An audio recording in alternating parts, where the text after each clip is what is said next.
lalu dikristalisasi lagi menjadi Ekasila, yaitu gotong royong. Maka ini artinya kita sedang mengembalikan pertentangan masa lalu. Assalamualaikum warahmatullahi wabarakatuh. Untuk kita deklarasi penolakan RUU HIP ini, dan yang diminta sebagai mukadimah sebelum ada deklarasi ini, perlu Tiang sampaikan, Tiang sebagai anggota DPD RI sekaligus sebagai anggota MPR RI, dan sebagaimana hasil kesepakatan para pendiri bangsa bahwa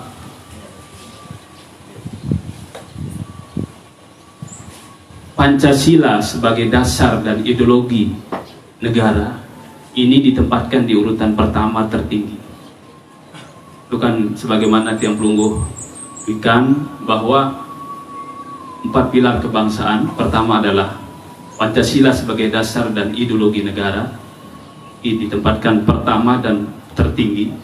Baru kemudian Undang-Undang Dasar Negara Republik Indonesia tahun 1945 sebagai konstitusi negara, kemudian NKRI sebagai bentuk negara, dan Bhinneka Tunggal Ika sebagai simbol negara. Ini sudah final, ini sudah menjadi kesepakatan para pendiri bangsa. Nah, pada perkembangan selanjutnya ada inisiatif sebagian anggota DPR RI tentang RUU HIP ini atau HIP. Namun kalau kita telaah,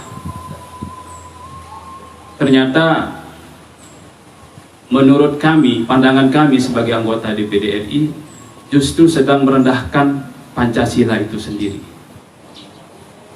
Ini menurut hemat kami, karena kalau kita lihat misalnya dalam pasal 7 butir 2, Pancasila menjadi trisila, sosio nasionalis, sosio demokrasi, dan ketuhanan yang berkebudayaan. Lalu dikristalisasi lagi menjadi Ekasila, yaitu gotong royong. Maka ini artinya kita sedang mengembalikan pertentangan masa lalu, saat para pendiri bangsa ingin menyatukan bangsa-bangsa ini dengan Pancasila sebagai dasar dan ideologi negara. Sebagaimana kita maklumi, kalau tidak salah pada tanggal 1 Juni ini identik dengan pidatonya Presiden Soekarno tentang trisila ini. Pertama kan kebangsaan Indonesia, yang kedua internasionalisme atau pri kemanusiaan, yang ketiga adalah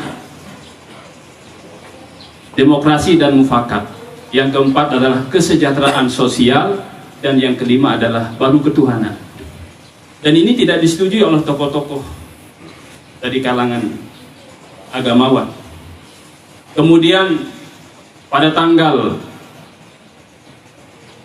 22 Juni ada Piagam Jakarta yang berisi bahwa pertama, ketuhanan dengan menjalankan kewajiban menjalankan syariat Islam bagi pemeluk-pemeluknya, baru ketuhanan yang persatuan Indonesia, keadilan sosial bagi seluruh, dan seterusnya sampai kelima.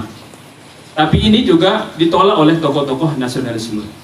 Lalu pada tanggal 18 Agustus tahun 1945 disepakati Pancasila ini sebagai dasar dan ideologi negara, yang isinya sebagaimana kita maklumi.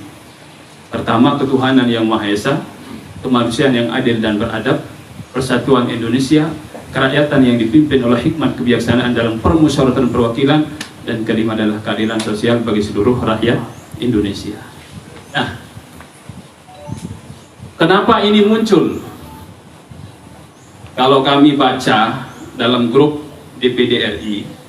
Maaf karena selama ini kita tiang sendiri belum, dan kami berempat belum bisa ke Jakarta karena pandemi COVID-19 ini. Kami dilarang ke sana dengan alasan untuk keselamatan. Tapi yang membuat kita banyak bertanya, kenapa saat dilarang berkumpul, lalu pada tanggal 12 Mei ada sidang paripurna DPR RI. Dan itu menjelang berbuka puasa. Ini yang saya baca dalam grup DPD RI.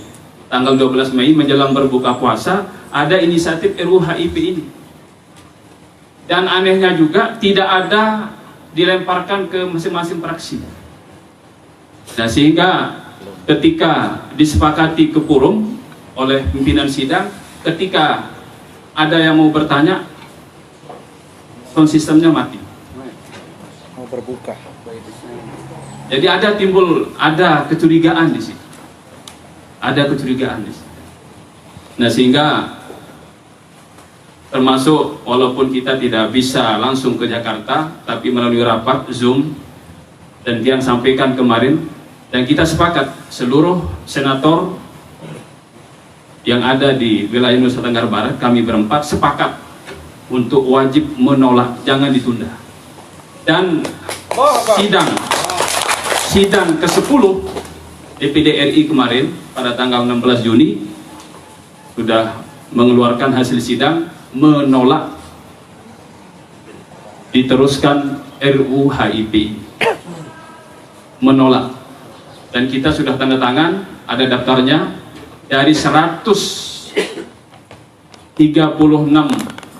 anggota DPD RI, sekitar 80 yang menolak. Berarti lebih dari 50%.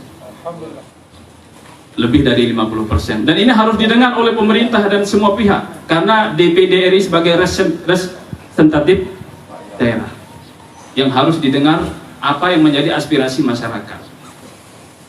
Dan anehnya lagi, sebenarnya menurut aturan yang berhak membahas haluan negara adalah anggota MPR RI.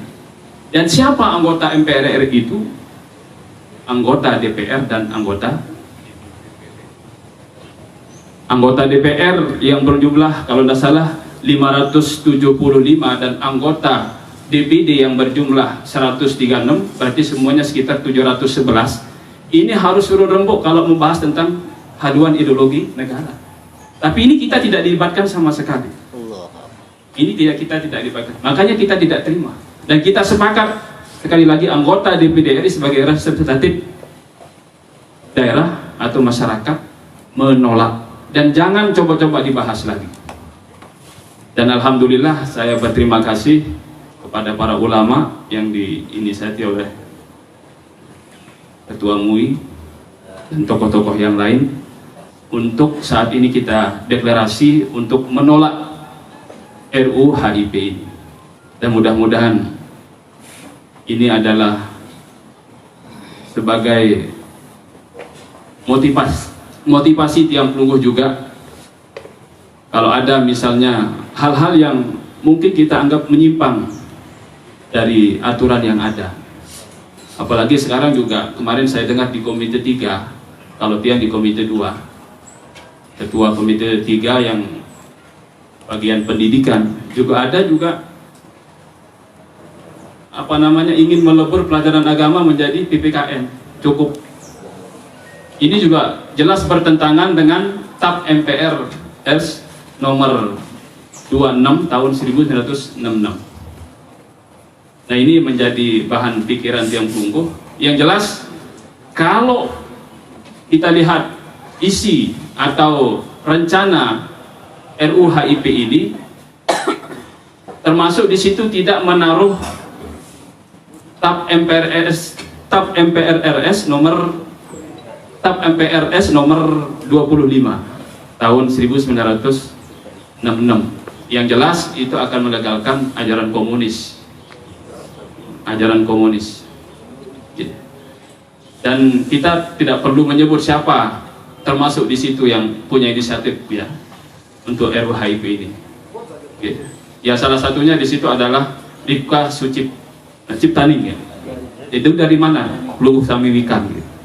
Jadi hadirin wal hadirat rahimakumullah, sekedar ini sebagai mukadimah dari tiang sebagai wakil pelungguh Sami. Mudah-mudahan ada manfaat dan mohon maaf lahir dan batin.